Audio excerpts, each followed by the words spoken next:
Springs Field Day occurs every second year. It is an opportunity for producers to be updated on the latest research results from the Katherine Region Pastoral Production Team and what it means for their business. Popular topics that were presented and discussed included maintaining land condition without compromising on profitability, crossbreeding to improve production in the Northern Territory, understanding and using poll genetics, the extent of breeder mortality in Northern Australia and the effectiveness of strategies to reduce breeder mortality, expected growth results from HTPs based on results from the producer demonstration site at Hayfield, factors which affect live weight gain performance of steers, selecting for high fertility within the Brahman breed, and the effective use of fire to control woody thickening.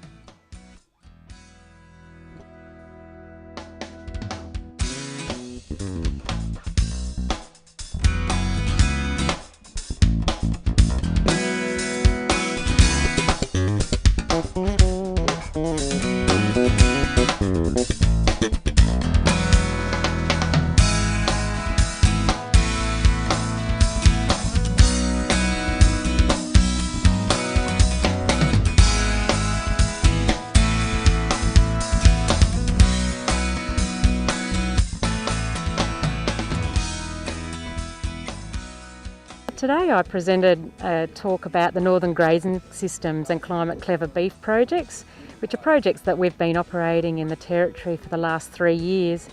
And the purpose of those projects has really been to identify locally relevant, practical solutions to some of the issues facing the grazing industry. Well, one of the first messages I guess that I'm always really keen to get across is that comprehension about just how valuable the grass resource is for a pastoral business. When we talk about the assets of a pastoral business, we quite often think of things like the cattle and the infrastructure and the land, and people probably don't immediately think of the grass as an asset to their business. But we've been able to put a dollar value on that grass, and it works out to be worth millions of dollars a year to your average pastoral enterprise. For us, it's a really good opportunity to thank some of the producers that we've been working collaboratively with in the projects, but invariably we also managed to find out from other producers at the day some of the practical issues to do with some of the things that they're doing on their places. For example, I came across a couple of producers today who told me that they've been doing pasture spelling that we were previously unaware of, and so it's really good for us to learn from them about the practical implementation of spelling and what their experience has been. It's very valuable for us.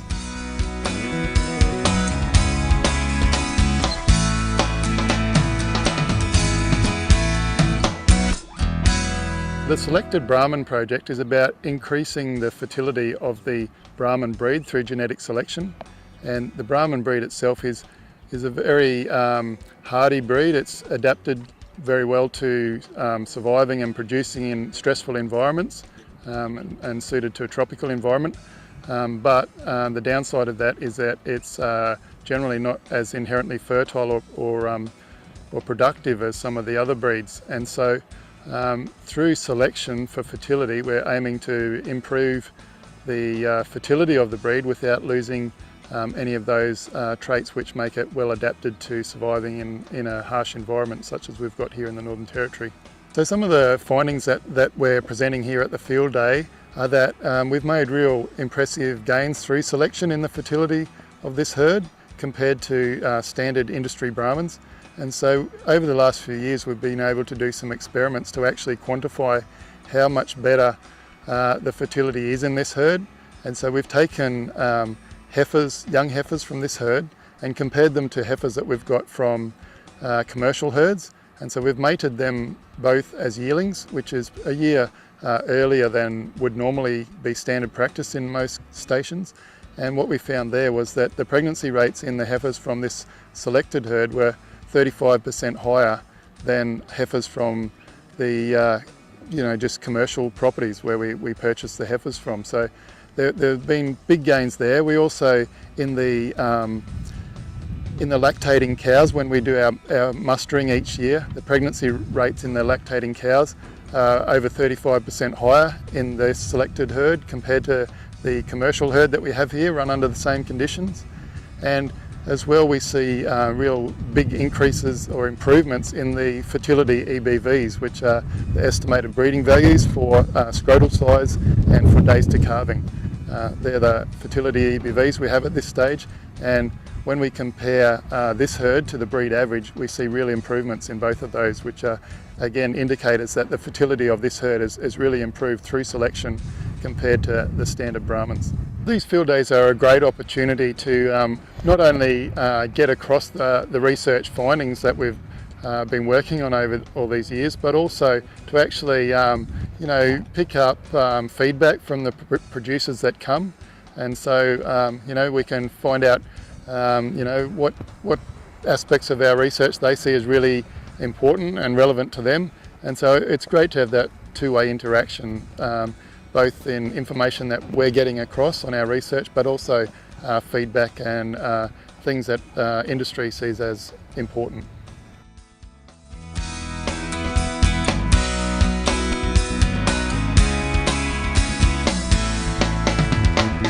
The Breeder Mortality Project is an MLA-funded project that aimed to describe breeder mortality in several regions across the Northern Territory, and then to try and identify drivers or factors that influence breeder mortality that we might then use to develop recommendations for producers to use to reduce breeder mortality. We're able to show that there's a wide variability in breeder mortality between regions. Some regions and some individual properties within regions have breeder mortality estimates that are greater than 10% and sometimes even approaching 20%.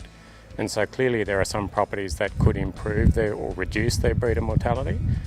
Also, there are other properties that are operating very efficiently that already have low breeder mortality estimates, and so they can form a target, if you like. If we can try and improve the worst performers and bring them down to levels that approach the levels being achieved by the better performers. It's great to come to these sorts of days. As a researcher, our goal is to try and use research to develop strategies that help producers become more profitable. And it's wonderful to interact with producers in field days like these to be able to deliver the findings of research and have producers adopt those and then improve their own profitability. The Live Weight Gain project is an MLA-funded project that aimed to collect data from 11 properties across the Northern Territory to try and describe post-weaning weight gain and identify factors that might influence post-weaning weight gain, again to hopefully make recommendations that allow producers to adopt changes that might allow them to have better weight gains in their weaners. The project was able to identify a range of management practices that had very little association with weight gain. So these are factors that in some cases had previously been thought to be associated with weight gain, and we're now able to say that on most properties with healthy cattle, they're playing very little role. We're also able to describe weight gains and changes in variability in weight gain across different regions in the territory, and we're able to identify some practices that are associated with better weight gains, so factors that producers might be able to use to improve their performance.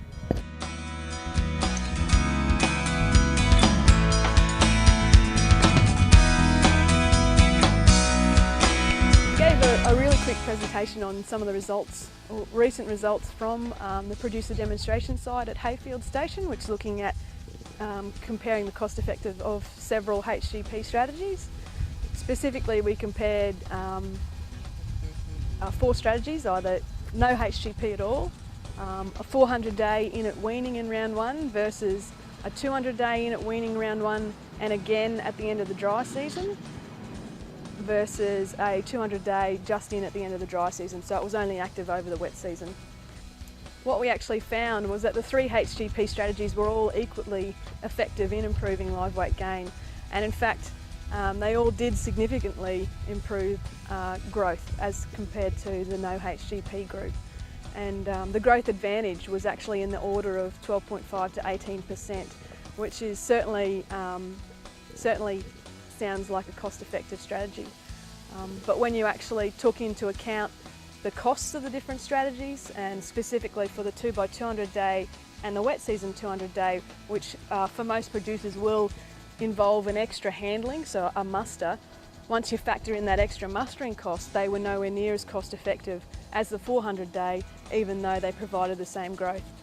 So I guess one of the key recommendations is, taking into account mustering costs when determining what HGP program is best going to suit your business. I guess the key take-home messages from the Hayfield HGP trial was, well, one, yes, HGPs do work in NT conditions. We've got some good data now which shows over 2 very different seasons HGPs were very effective in improving live weight gain. There was a small growth advantage over the dry season when animals were really only just maintaining or just losing weight, which wasn't expected, but of course the main growth results occur over the wet season.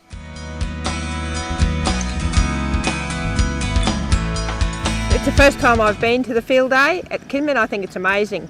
I think the enthusiasm and shown by the staff is wonderful.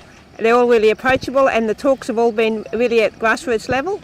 So I've been to a few, but the part that I really appreciate about field days more than anything else is the interaction between producers and staff, DPI, different speakers, interstate, doesn't matter who, but it's just that honest interaction that you just pick up so many different little things that you haven't thought of, or even different angles of looking at the same problems.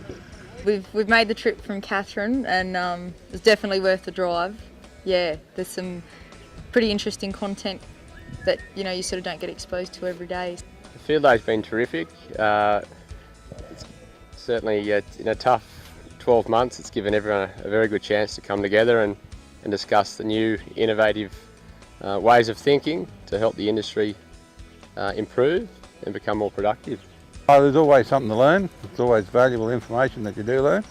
There's a lot of times you pick up something that you've overlooked, and for me, I find a lot of stuff gets reinforced through seeing that it's actually getting worked on, and what we're doing is actually still working in our system.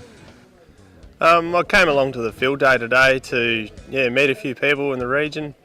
I've so far found it great to meet a lot of pastoralists and people who are involved in the industry. The day today has been fantastic. There's a lot of interesting speakers and subjects being discussed. There should be some good discussion throughout the rest of the day. I'm looking forward to the evening.